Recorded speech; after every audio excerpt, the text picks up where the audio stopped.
Whether you're a seasoned player or just starting out, it's easy to get caught up in the excitement of hitting the ball too hard at times. We've all played against bangers, but have you thought about the fact that you may be banging too much? In this video, we're going to focus on slowing the ball down and making smarter, more controlled shots. By doing so, you'll not only improve your accuracy, but you'll also enjoy a more strategic and long-lasting game. So, let's get into it.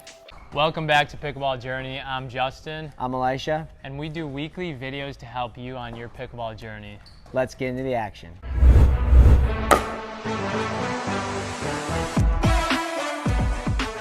Focus for today is slowing that ball down. The scenario I want to jump into, and we'll show a couple clips, all people at the kitchen line, opponents, my partner.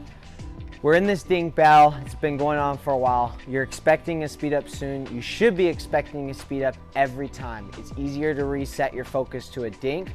Always be ready initially for that speed up.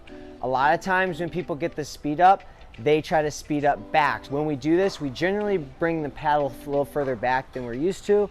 The paddle face opens up, and so now we're hitting the ball hard to their chest or shoulder area. They're able to hit it hard back, and then it gets into a transaction where everyone's hitting it to each other's chest, and then generally the slowest reaction loses. Instead of letting it get that far, we are gonna create a roof over a speed up.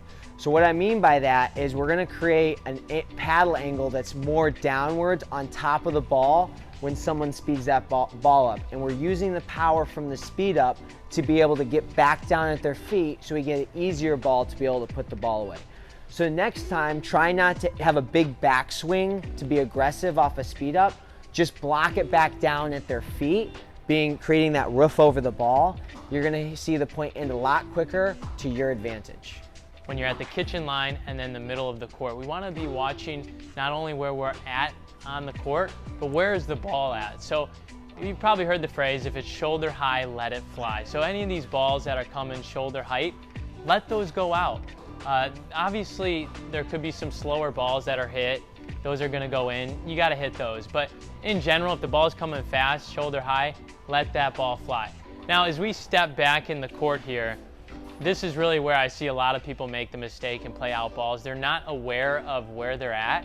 So you're halfway between the kitchen and the baseline, and these balls are coming, say, if you're in the middle of the court and it's in the middle of your body, a lot of times those are going out. So wherever you're at, you need to be aware of where you're at and be thinking about how you can slow it down and how you can slow down to watch the ball going out. I know a lot of 3-0 to 4-0 players, and they only have one gear when they're hitting the pickleball. Where the pickleball is moving 60 miles an hour or 10 miles an hour, they're swinging the same speed with the same duration or displacement of the paddle.